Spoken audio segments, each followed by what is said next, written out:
Hi, I'm Jane Muller from GrowCom, Queensland's Fruit and Vegetable Growers Industry Association. This webinar is part of GrowCom's Whatever the Weather program. This is a natural disaster preparedness initiative for Queensland's horticulture industry. Our initiative is supported by funds from the Australian Government's business program under their Department of Industry and Science.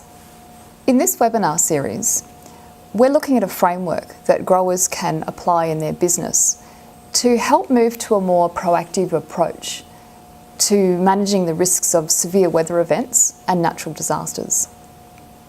It's a simple framework that helps growers think through the things they can do on the farm and in their business to prevent impacts from natural disasters, or at least hopefully reduce them, to prepare for severe weather events, to be able to respond effectively if something occurs, and to be in the best possible position to recover from damaging weather events. The framework is commonly called the Prevent, Prepare, Respond, Recover framework, and it's used by emergency agencies around Australia and in fact around the world, and we think it's just as useful to be used in the fruit and vegetable industry. In previous webinars, we've had a look at how to reconsider the climate risks that your farm might be exposed to. We've run through a few ideas for thinking through the prevent step in the PPRR approach. In this webinar, we're going to go into a little bit of detail about the prepare step of the process. What can you be doing in your farm business to help prepare for severe weather? The aim of the prepare step in the PPRR framework is to ensure that your business has procedures and arrangements in place well in advance of any kind of a severe weather event that would help you manage the risks.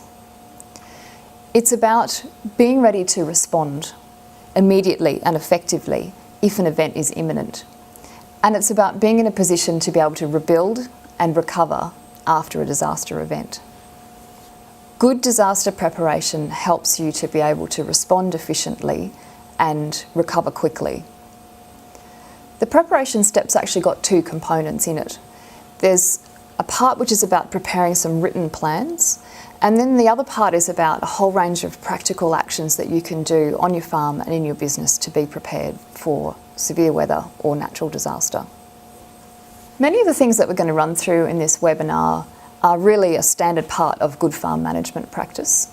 And so growers are likely to have a lot of these suggestions in place already. I would like you to stay tuned in though, because I think it's worthwhile to take stock of what you've already got in place.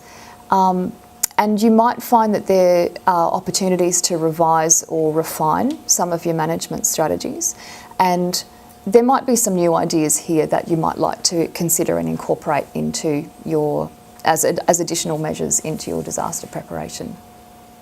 So let's have a look at making some formal disaster plans. Thinking through potential risks and how you'd respond to them, and talking that through with your family or your key members of your team are a really, really, really good start. A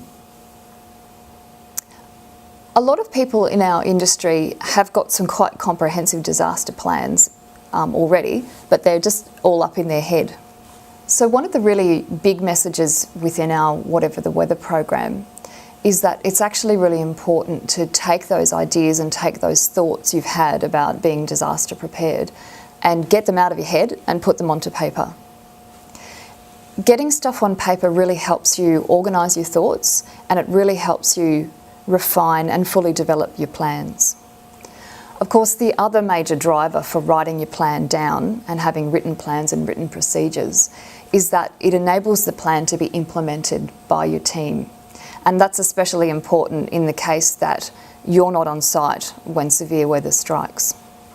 So I'm going to run through now what are some of the formal written plans that we would encourage growers to have. So the first thing is your business plan. If severe weather or natural disaster risks aren't already identified and addressed within your business plan, we'd like to encourage people to consider incorporating that the next time they review their business plan. The next issue is around emergency response plans or disaster plans. This is actually a legal requirement for all workplaces. There is some information about this that's available online, and I'm going to make sure that we include some practical guidelines around emergency response plans on our GrowCom website. Farm businesses also need to have an evacuation plan, and that's also a legal requirement for most workplaces. Because these are core legal requirements, most growers would already have these evacuation plans in place. The other thing to have as part of your written disaster risk management plans is your farm map. Most growers would have a farm map prepared already. That might be part of your food safety certification records. You could be using a farm map for other sorts of farm management, other aspects of farm management.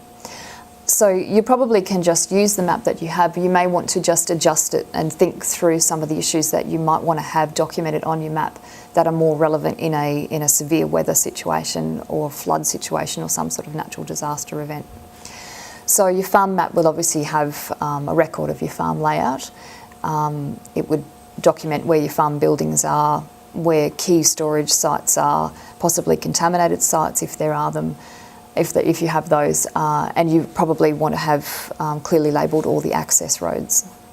Another written plan that you might like to have is contingency plans around transport, around backup power, around alternate communication methods.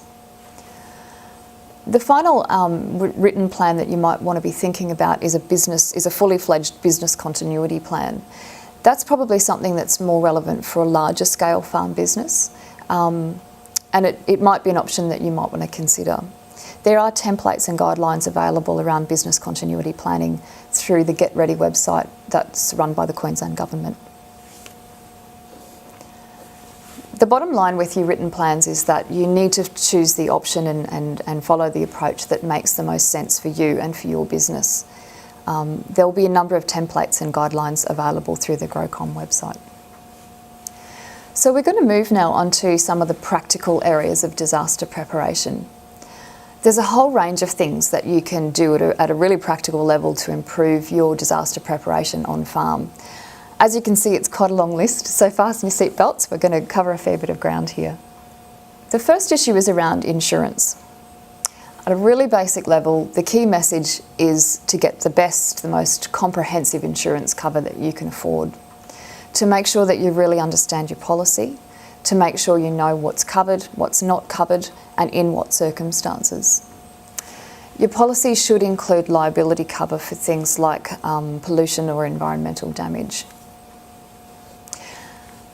A tip that I've heard from a few growers is to really try to make sure that your broker or your agent actually comes out to your property to have a really, really good look around, to properly scope the cover that you need, and to really make sure that you get the most accurate quote possible. Having said that, I appreciate that the issue of insurance is actually not that straightforward for a lot of people. I know that insurance premiums are skyrocketing. I understand that there's a lot of growers who are coming off the back of multiple disaster events and their financial capacity is quite seriously reduced, and their ability to maintain expensive insurance policies is quite limited. I've heard quite a bit of talk around a number of regional areas in Queensland that there's a bit of a creeping crisis developing in our industry around underinsurance. I also hear what growers say about the limitations of insurance policies, that a lot of the valuable aspects of the farm business aren't actually insurable anyway. So clearly there are some significant constraints to growers and farm businesses regarding insurance. But even taking these considerations into account, the best insurance policy that you can access and afford is an essential component of your disaster preparedness. So moving on to financial management. I've spoken about this in some of the other webinars, but I'm covering it again here because following sound business management practices and having good financial management systems and strategies in place is one of the best assets a farm business has in terms of building its disaster resilience. To ensure that your farm business is in the best possible position to be prepared for risks associated with extreme weather and to be strong in the face of a natural disaster or the potential for natural disaster, these are the things that farm financial counsellors have emphasised in their conversations with me. So the first thing is to develop a business plan and a financial plan. And within those, you need to actively plan for losses in bad seasons. Businesses need to establish clear operating budgets and closely control their costs. Within your farm business, you need to be able to project and manage cash flow. And you need to know your break-even prices. That's not easy when prices in our industry are so variable and often quite beyond the control of growers. But the idea is to manage cash flow as best you can. You need to regularly review your farm business's financial performance.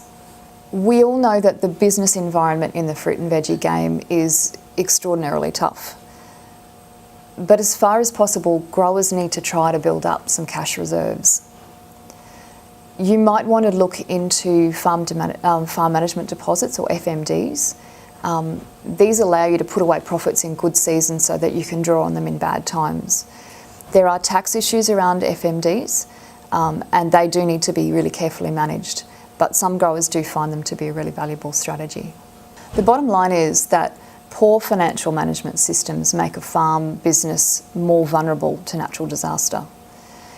If you feel that the financial management of your business isn't up to scratch and that you don't have anyone in the team who's got the right set of skills or knowledge to really improve how you're managing those things, there is help and support that's available, and I'm just going to run through those now. So I'll briefly run through some of the small business advisory services that you might be able to access as a farm business person. The state and the federal governments offer these services because there's this growing recognition that small business is actually the engine room of the Australian economy, and yet it's acknowledged that a lot of small businesses face a lot of challenges in trying to operate successfully. So some of the things that you might like to look into, there are regional service providers out there in most regions where our industry is located. They offer no-cost or low-cost business assistance. I've got a list of these service providers on our GrowCom website. The Australian Government Business website also provides a whole lot of online business management information, and they also have a small business hotline. The Queensland Government also runs a business and industry online portal, and another service that the Queensland Government offers is a small business mentoring service. So these are all a few options that you might like to look into if you feel that you need a bit of help with your business planning and your financial management systems in your business. So the next thing to have a think about in terms of disaster preparation is your farm administration processes and your data management. One of the things that we encourage growers to think about is to make sure that you save all your essential business records, certificates, data, documents, legal records, procedures, and make sure you've always got them backed up on something, whether it's a portable hard drive, whether it's a USB stick, whether you put things on your smartphone, whatever makes sense for you. There's a bit of an interest at the moment in our industry about moving to storing some of people's essential business information off-site or even on a cloud-based data service of some kind. Michelle Templin here at GrowCom has been running a number of workshops where some of those issues around cloud accounting and cloud data management systems are discussed. It's a good idea to have your sort of proof of ownership records, backups or reinstallation information for all your essential computer software and programs. And a lot of people keep a really clear and well updated inventory of all their stock and equipment. So moving on to emergency kits and supplies. People are generally familiar with the idea of having a household emergency kit. You can also put together a business emergency kit. And that's where you gather together all of your essential business gear and information, and you keep it in a portable waterproof container in case there's ever a need to rapidly evacuate. And trust me, I've spoken with growers who've been in exactly that situation where there's floodwaters rising, they're rising fast, and the farm office is going to go underneath the water, and they're scrambling to pull together a few things that they think they're going to need to be able to regroup and rebuild once the floodwaters have gone back down again. So you'll be able to think through what would be essential for your own business, for your own circumstances. So the suggestions I'm just going to run through here are just really things to get you started thinking about what you might want to have in your business emergency kit. So things you might want to have a think about is all the essential keys for things around the farm, security codes. You might want to think about having some sort of digital camera in there. You definitely probably want to put in a laptop or a tablet, along with the chargers or spare batteries that you might have. This is definitely where you might want to, whatever essential business data that you've got backed up or saved on portable memory sticks or hard drives or that sort of thing, that's the sort of thing you'd throw in. You'd want to make sure you had your insurance policies, your financial and legal records, contracts. Some people might want to put like backups of their payroll or accounting systems on there. Again, you might want all the reinstallation information or CDs for your essential software and programs. You probably definitely want to put in there things like your essential business contacts, probably your farm plan, that stock and equipment inventory that we talked about before. So they're just a few things to kind of get you thinking about the sorts of things that you might want to stick into an emergency kit for your business. So just in terms of other emergency supplies, obviously most farm businesses will have their first aid kits that they have in place and are regularly maintained, so that's obviously essential.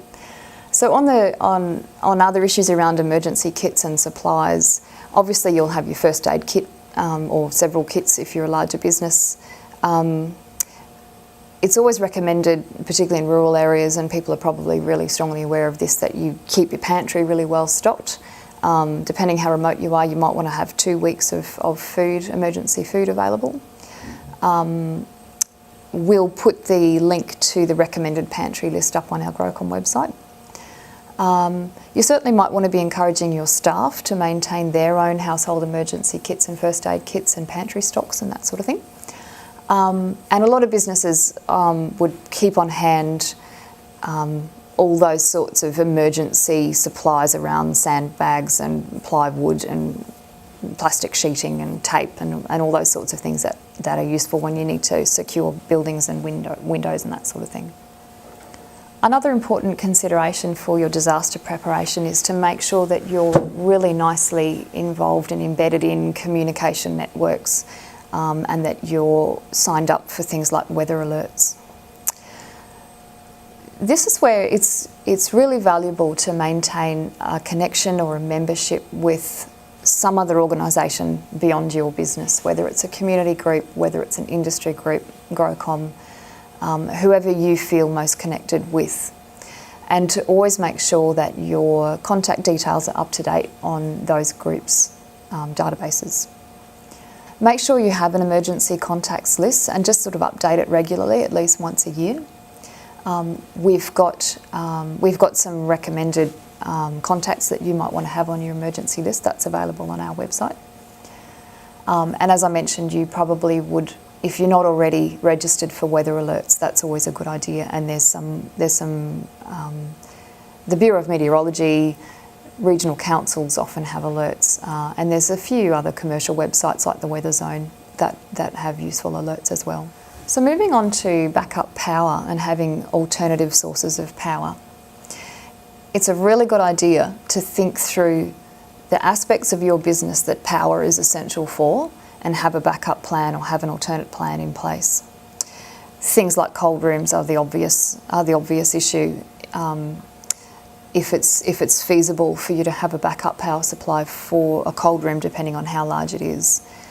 A lot of growers have invested already in having a diesel powered generator of some size. You need to think about what size you need to have. If it's not feasible for you to purchase a generator, it's a good idea to have researched where you can hire one from.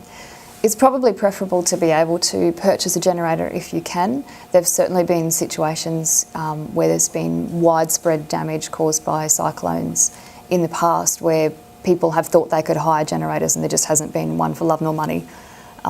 So if you can have one of your own, it's definitely a good idea.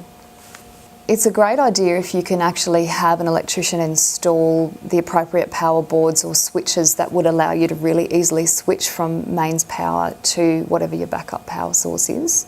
A lot of growers are also starting to look into things like solar panels, whether that might provide them with an alternate power supply. Something that you might like to consider that's available now as a backup power supply for mobile phones or tablets is a power bank. So a power bank is a little gadget that you can charge up using mains power when it's available, and it's a backup. It allows you to recharge the batteries on your phone or your tablet if the electricity's down. So that's definitely a handy thing to have. They're not particularly expensive, they're pretty portable, and they're definitely worth having. The other issue to be really conscious of is your store of fuels prior to storm season. So moving on to issues around your family and your staff and your team members, it's really important that you do some training in your family and in your staff around disaster preparedness, emergency response and evacuation procedures. In larger teams, you might want to be cross-training people in particular roles so that you've kind of got a backup system in place. You might want to consider designating and training up an alternate decision maker in case the owner or the manager isn't around when a severe weather event happens. It's a really good idea to regularly test and to practice your emergency procedures. And it's a good idea to encourage staff to prepare their own household emergency plans. We've included in our suggestions around disaster preparation just a reminder around pets and livestock, just to have thought through how you would manage your animals in the event of an extreme weather event, and also if you were required to evacuate your property, how you'd be looking after animals and pets if there was time to think about that. I've heard of situations, this is probably more in urban areas, where people have been, the authorities have been coming through trying to evacuate areas at risk of cyclones or floods, and they won't leave their house because they don't know what to do with their dog. So these are things that, it's definitely worth considering. Another aspect of being disaster prepared is being really clear on what your farm equipment, machinery, infrastructure is, keeping an inventory of all of that stuff, and having thought through how you could relocate or secure some of your essential gear if there was time to shift it or make some adjustments before a storm event or a flood event. Farm accessibility is potentially an issue that's worth thinking about. If it's appropriate, if it's feasible, it's a good idea to make sure that your access roads and your farm roads are maintained to a really high standard so that emergency vehicles could use them if they needed to. Transport contingency arrangements are another thing to consider. We've talked about this in previous webinars that transport companies are kind of amazingly flexible and responsive in disaster events, and are quite amazing at their ability to get product moved from farm and get it to market. So we have demonstrated in our industry quite a good degree of responsiveness around transport contingency. But it's just worth thinking through and talking through with the usual freight provider what you would do in the event that roads were blocked, what alternate transport routes you might be able to use, whether there's alternate markets that you could access. You might want to think through in advance how consignments how you would be able to reconfigure some of your consignments if there were load limits placed on local roads and you had to use smaller scale trucks than you normally do. So one final point around improving disaster preparedness in your business and in our industry is to actually just touch in on the idea of local and regional markets.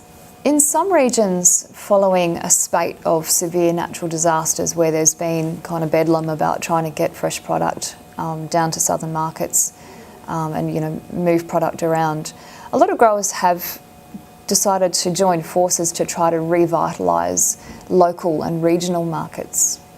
Where communities get together and where growers get together to try to really develop up regional food networks, it just helps to build up a stronger base of local customers. And as these regional markets grow, there's the opportunity to get increasing volumes of regional produce feeding into them. So a lot of people's thinking is that if we can get regional food networks back up and running, it just might help growers to be less exposed to the transport disruptions to Brisbane and southern markets. If you want to check out a little bit more about that idea, probably the best example in Queensland is the Taste Paradise initiative that's running in tropical North Queensland. We've got links to that, to those websites on our GrowCom website as well. So thanks for joining us on this webinar about disaster preparedness. We've run through quite a lot of ideas. If you want to check out and read through the information sheet about this topic, it's available on the GrowCom website as well, and you'll find a whole range of useful resources on there. Thanks very much for joining us today, and thanks again to the Australian Government for their support for this industry initiative.